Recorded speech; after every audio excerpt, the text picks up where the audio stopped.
통일신라 광역 여러분들 아까 처음 앞에 영상 보셨죠? 통일신라가 과연 한반도 3분의 2만 백제까지만 차지한 것이 통일신라냐? 그럼 통일신라 삼국통일이 아니죠. 이국통일로 언어를 바꿔야 됩니다. 그런데 우리나라 학자들은 절대로 바꿀 수가 없죠. 왜? 그동안 삼국통일, 삼한일통 이야기하다가 지금 와서 어때요? 지금 와서 그것이 아니다라고 바꾸기에는 너무너무 시간이 많이 흘렀습니다. 그러다 보니까 안에 학술 논문을 써가지고 자꾸 이제 변질시키는 것이 신라는 백제를 통일했지 고구려 땅을 통일 안 한 것이다. 사만의 개념도 뒤에 형성된 것이다. 이렇게 자꾸 이상한 논문을 써가지고 자기들 그동안 실수했던 것, 거짓말했던 것을 감추려 하고 있습니다. 여러분들 정확하게 아시다시피 삼국사기를 보면 신라는 백제와 고구려 땅을 병합을 했죠. 그죠? 당나라를 끌어들여가지고 병합했기 때문에 만국통일이다. 그리고 좋지 않은 평가를 얻었는데 거기에다가 어떻습니까? 통일신라 영역을 한반도에 3분의 2 정도만 그려놓으니까 그 신라가 욕을 얻어먹죠. 왜? 당나라 끌어들이면 꼴 좋다. 고구려 땅 차지하지 못하고 백제 땅만 차지했구나. 이게 통일신라다. 만국통일이다. 요렇게 이제 비난을 어떻습니까? 단초를 또 제공을 합니다. 누가? 우리나라 학자들이.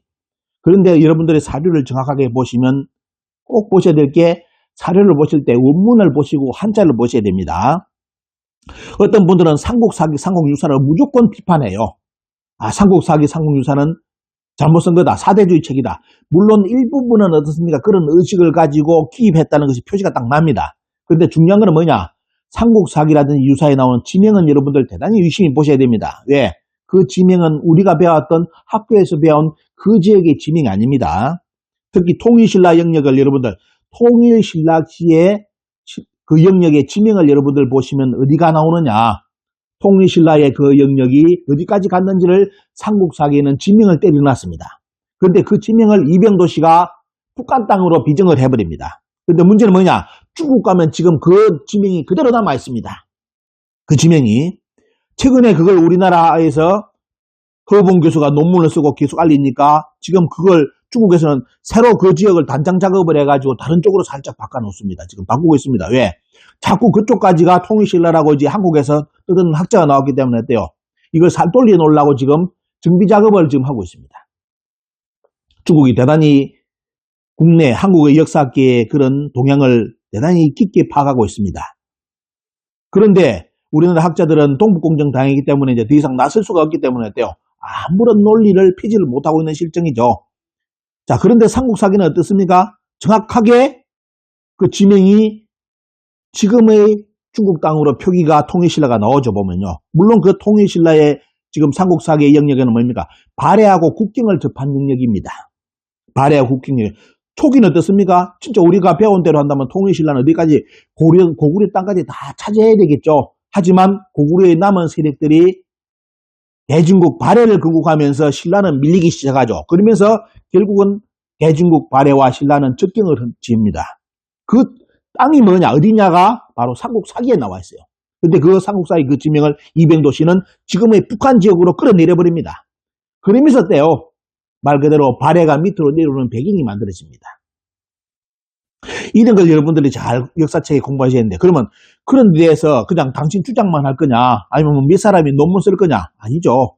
이런 내용은 사료를 반드시 이야기해야 되는데 문제는 뭐냐? 우리나라 학계에서는 특이한 것이 뭐냐면 우리나라 학계에서 주장했던 그동안 광복후에 주장했던 논리와 이렇게 다른 논리의 책이 들어있는 것은 정사라도 읽지 못하게 만듭니다. 근데 정사 아닌 것은 어때요? 읽게 만들죠.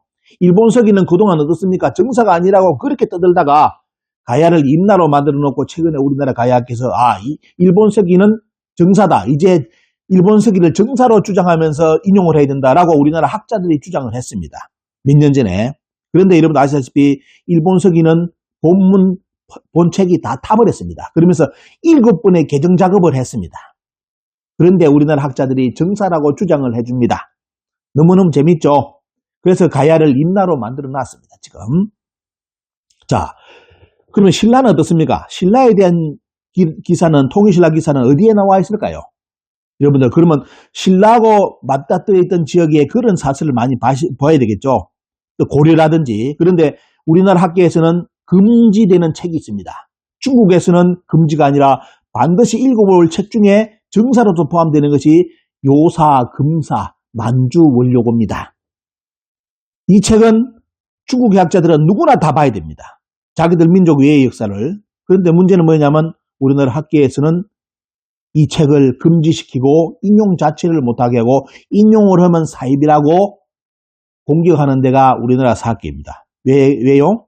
자기들 지금까지 쓴 논리하고 다른 역사 논리가 등장하기 때문에, 지명이 등장하고 영역이 다르기 때문에 부정을 합니다. 그 중에 여러분들 오늘 제가 이제 유튜브에 한 번씩 언급해가지고 올려드리는데 다시 한번 여러분들 올려드리면, 자, 여러분들 제가 가지고 있는 것이 지금 만주원료고의 원문책입니다. 만주고의 원문을 그대로 이제 이렇게 영인본 뜬 건데요. 자, 이 만주원료고를 읽어보면 어떻습니까? 어떤 사람은 만주원료고 번역이 1, 2권이 나와있죠. 읽어보지도 않고, 이거는 만주 사람들이 자기 주장했다. 물론 자기 역사들, 만주에도 만주족의 역사를 주장했죠. 그런데 뒷장은 뭐냐? 주변사를 써놨다 이거예요. 그러면 뭐냐? 주변사는 어떻습니까? 되도록이면 중화필법은 뭐죠? 중국 사람들은 역사서를 쓰는 필법은 자기들 높이고 나머지를 깎아내리는 거예요. 깎아내리는 거. 그렇기 때문에 우리는 그걸 뭐냐? 춘추다. 춘추필법이다. 해가지고 중국 책을 볼 때는 이런 걸 감안해가지고 춘추필법 3가지가 있다. 뭐 이러면서 그걸 이제 주의하고 공부를 하라고 하는데, 문제는 뭐냐? 그러면 이 만주원료고도 어떻습니까? 가장 기본적이라면 만주 사람들이, 청나라 사람들이 자기들 역사를 중심으로 책을 썼겠죠. 그러자 그러면서 어떻습니까? 주변의 역사에, 주변국의 역사를 다 써놨는데, 문제는 뭐냐? 여기에 있는 것이 과연 춘추필법으로 쓴 거냐? 요걸 먼저 논해야 돼요. 요걸 이야기를 우리나라 학자들이 안 하면서 이 책의 이야기가 뭐다? 사입이다. 이런 개소리를 하고 자빠졌습니다.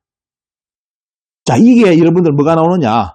여러분 보시면 제가 이제 보면서 체크해 놓은 게 있죠. 사만에 대한 이야기.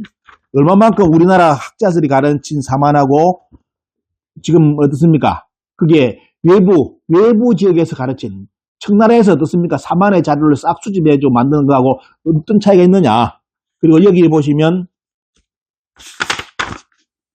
신라에 관련된 쭉 내용이 체크되어 있고, 고려, 뭐 주의할 점 제가 체크해놨죠. 이렇게가 다 이렇게 해놨습니다. 이렇게. 자, 여기에 보면, 자, 이 사람들이 만주원료를 쓰면 청나라하고 어떻습니까? 청나라하고 신라, 구구리 백제 신라하고는 고려하고 크게 자기들 어떻습니까? 관련이 없죠. 한다면, 우리가 이제 한다면 뭐다? 청나라는 뭐다? 금나라의 후손이기 때문에 신라 김씨들의 후손이다. 요까지는 연결성을 가지고 했기 때문에 신라를 강조할 수 있다. 이렇게는 이제 할 수 있습니다. 그죠? 근데 여기에 보시면 고려에 대해서, 고려라든지 이런 내용에 대해서 쭉 국경성을 이야기하는데, 자, 여기에 뭐라 나오는지 볼까요? 제가 이제 원문을 한번 읽어볼게요. 고려 접계라, 긴계라 나오죠, 보면. 접계 부분에 쭉 나오면서, 자, 하면서 뭐냐면, 요 나라에 관련된 쭉 이야기 쭉 나오면서 함주적 지금 함주적 함평부 쭉이 나오면서 뭐냐면 어디로 나오냐면 지금 그것이 뭐냐면 천령 개원지간에 있다 나옵니다. 개원진. 자, 천령 개원. 자, 여기 보시면 어때요? 천령 개원. 고려하고 어떻습니까? 이게 나중에 이제 고려 국경이 마지막으로 쭉 좁혀지는 광경이 나오는데 여기에 뭐라느냐? 천령 개원지간에까지 이르러가지고 거기에 이제 이렇게 국경선이 만들어졌다는 논리가 쭉 나와 있고, 그 다음에 고려계 해가 쭉 나오면서 개원적 한나라 때에 부역의 백제지 구국자 옛날의 나라였다. 여기가 백제가 어떻습니까? 부여하고 백제의 옛날의 땅이 뭐냐면 개원 쪽이었다. 그 다음에 그게 뭐냐면 신라 서북계로 쭉 이야기가 나옵니다. 이렇게. 자, 이렇게 나와 있고, 또 여러분들 신라 구주에 대한 기록이 쭉 등장하고요. 신라 구주에 대한 등장했는데, 오늘 여러분들 이제, 신라에 대해서 오늘 뭐, 고려 국경 올려드리는데, 거기에 대해서 이해가 어렵다는 부분이 많기 때문에 조금 더 그 앞에를 당기는 겁니다. 지금 우리가 배운 반도의 통일 신라, 반도까지 한반도 3분의 1을 차지한 발해, 이 역사관으로는 고려 국경을 도저히 이해를 못 합니다. 그렇기 때문에 뭐다? 다른 나라의 사서, 다른 나라 사람들이 다른 사설을 모아가지고 쓴 책, 특히 그 중에 하나가 요사금사 여러 가지 있지만 또 오늘 여러분들 만주원료고를 보여드리는데, 만주원료고의 이 부분을 한번 말씀드릴게요. 자, 한자 원문을 쭉 한번 여러분들 보시면 신라 강력에 대한 이야기 나오는데요. 강력에 나오면서 기, 강토, 동남, 병유, 금, 조선지, 경상, 강원, 이도였다. 그 조선의 경상, 강원, 이도, 서북, 해가지고 서북, 금, 그러면서 서북에서 강원도 얘가 해가지고 어디 있냐면 지금의 금, 길림이 어떻습니까? 그쪽 지역을 이야기하면서 서쪽에 가까웠다. 서금. 그 다음에 지역을 표기한 것이 뭐냐면 개원, 천령, 당연 쭉 해가지고 이후 백제 고지 관련되는 거 고려 남경 이런 표기 쭉 나오면서 이야기 나옵니다. 자, 이게 고려 남경이 뭔지 이 보시면 여러 가지 이야기 나오는데 보면요.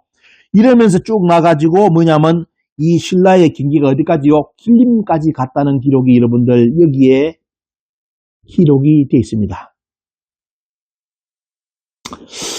이제 오늘 여러분들 이 영상 보시면 왜 우리 국내에서 비어오는 통일신라하고 만주족들이 바라봤던 신라 고려의 국경하고 통일신라 국경이 왜 틀릴까? 왜 틀릴까요? 그거는 이제 제가 유튜브 올려드린 조선총독부 대일항쟁기, 물론 그 단초는 누가 제공했냐면 조선의 유학자들이 평양에 낙랑군을 심고 위만조선, 낙랑군, 기자조선을 심으면서 그 싹이 텄습니다. 그래, 그 논리 속에서 모든 논리를 이제 쉽게 말하면 조선총독부는 갖다 붙인 거거든요. 그래서 결국은 뭐냐면 통일신라도 한반도의 전체를 차지하지 못한 걸로 3분의 2 정도만 차지하고 나머지는 발해가 내려온 걸로 이렇게 역사가 조작되어 있고, 그러다 보니까 그 연결되는 고리인 고려도 어떻습니까? 한반도를 벗어나지 못하는 논리, 그걸 잘 알았기 때문에 뭐죠 보면요. 서다 속기치라든지 이런 양반들이 나가지고 고려 국경을 한반도 내려 그리버렸습니다. 그런데 문제는 뭐냐? 그 이전에 신라 영역도 어떻습니까? 신라 영역도 어디까지 갔다? 여러분들 길림까지 갔다는 거. 다 여기에 기록이 다 나옵니다. 다 나와 있고, 그러면 그런 바탕을 가지고 어때요? 고려를 보면 이제 고려가 보이기 시작하죠. 그죠? 그러면서 고려는 어떻습니까? 고려는 결국은 뭐냐면 나중에 고려 국경에 여러분들 뭐 한국사 데이터베이스 들어가 보시면 고려사에 대한 이렇게 고려사 지리까지 다 볼 수가 있습니다. 그러면 고려가 어디 있었느냐? 그런 위치까지 자세하게 고려사 지리지 서문부터 출발하는데, 많은 분들이 제 유튜브 들어오셔가지고 댓글 달면서 고려는 중국 대륙의 중원 땅 저쪽에 있습니까? 산동성이요 그쪽에 있었지 한반도 없었다. 그러면서 고려사에 그런 내용이 있다. 이렇게 이제 저한테 댓글을 다시는 분들이 많아요. 그래서 제가 그 원문 고려가 중국 중원에 있다는 그 댓글 고려사에 있다는데 그 내용을 한번 사례 원문을 찾아가 저한테 보내주십시오 하니까 지금까지 한 분도 안 보냅니다. 왜? 고려사 원문에 그런 구절 없습니다. 구절 없고요. 그걸 해석하는 사람이 그렇게 해석해가 유튜브 만드는 거지 그런 거 없습니다. 특히 이제 현장에 가보시면 유적 유물은 그대로 차별성을 그대로 두는 거기 때문에 그대로 다 뽀록이 드러나 버립니다. 그래서 우리 시민들이 역사 공부하실 때 조금 더 진지하게 흥미주 가지고 접근하신다면 큰 실수를 합니다. 정확하게 이번에 공부할 때 사료를 어떻게 공부를 해야 되는지, 그리고 고고학을 어떻게 공부해야 되는지, 그리고 지명 추적을 어떻게 해야 되는지 이런 부분을 정식으로 학교에 와서 배우시든가 아니면 공부를 다시 하셔야 됩니다. 어떤 분이 논문을 썼다고 올려놨는데 논문을 통과했어요. 명예 교수가 쓴 논문인데 고려에 관련된 내용을 고려사에 어떻습니까? 병지죠 보면요. 병지 가지고 딱 보니까 전부 다 중국에 있었다고 논문을 써가지고 KCI에 등재를 시켜놨더라고요. 물론 그분은 명예 교수이기 때문에 아무도 그 논문을 타치를 못했을 겁니다. 근데 제가 그걸 보고 충격받은 게 뭐냐. 그분이 쓴 논문 내용에 고려사 병지에 그 내용 하나도 없습니다. 없고 자기가 추정해 쓴 거예요. 무조건 여기는 여기였다. 여기는 여기였다. 이래가 논문을 써야 되는데 여러분들 이게 사료 공부하는 분들 국사 공부할 때는 그렇게 논문 쓰면 안 됩니다. 큰일 납니다. 근데 그분은 국사학과가 아니기 때문에 나름대로 그냥 여러분들 그냥 칼럼 쓰는 식으로 해가지고 논문을 올려놨더라고요. 그거는 논문은 4기 오면 100점 100패입니다. 100점 100패. 왜? 그분이 쓴 내용 하나하나가 전부 다 거짓말이었어요. 맞는 게 하나도 없습니다. 왜? 사료 원문에 그런 게 없거든요.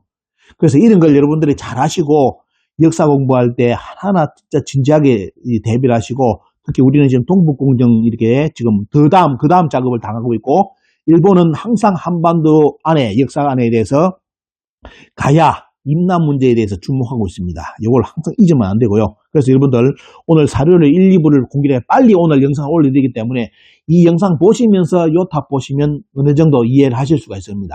그리고 이제 며칠 또 뒤에 신라 초기 국경 태종하고 세종이 중국하고 단판 지으면서 조선의 초국경을 어디로 잡았는지 그 영상도 지금 일단은 그 회원들이 먼저 보고 판단할 수 있게끔 올려놨으니까요. 그 영상도 참고해 보시면 요번에 고려국경 요탑변은 어느 정도 여러분들이 소화할 수 있는 눈이 열릴 겁니다. 그래서 그걸 바탕으로 좀 깊은 공부를 해보시고요. 오늘 여러분들 사료집 3개를 크게 한번 여러분들 공개를 해드렸는데요. 참고가 됐으면 좋겠고 지금 하여튼 여러분들 공부하실 때 역사 공부하실 때 나이하고 상관없습니다. 뜻이 있다면 또 부탁드리는 것은 사료 공부하는 법 그리고 고고학 공부하는 법은 그냥 인터넷 디지가 되는 거 아닙니다. 아니니까 직접 여러분들 학부 과정 속에서 들어오셔가지고 대학원 석박사 과정을 들어오셔가지고 한번 그런 것을 정식 공부를 해보아 보시는 것도 중요하다고 생각합니다. 그래서 자 1, 2부 오늘 영상 빨리 제작해가지고 그냥 핸드폰 찍어 올려드리니까요. 자 말 더듬뜨건지 그리고 화면이 뭐 안 좋다든지 이런 거 비판하지 마시고 지원차 하는 건 제 유튜브는 지원차 합니다. 핸드폰 가지고 그렇기 때문에 더 이상 화질이라든지 음량 뭐 말이 자꾸 서툴다 반복을 한다 이해해 주십시오. 그럴 수밖에 없는 실정이고요. 지금 또 제1화로 가야 됩니다. 자꾸 이제 그 유튜브 보고 너무 어렵다고 생각했다고 말씀하시니까 제가 시간 내가 짬을 내가지고 그냥 책상에 앉아가지고 아무 대본 없이 여러분들 영상 2개를 찍어서 지금 바로 올려드리니까요. 요거 참고를 해보시고 여러분들께 도움이 됐으면 좋겠습니다. 감사합니다. 오늘 좋은 하루 되십시오.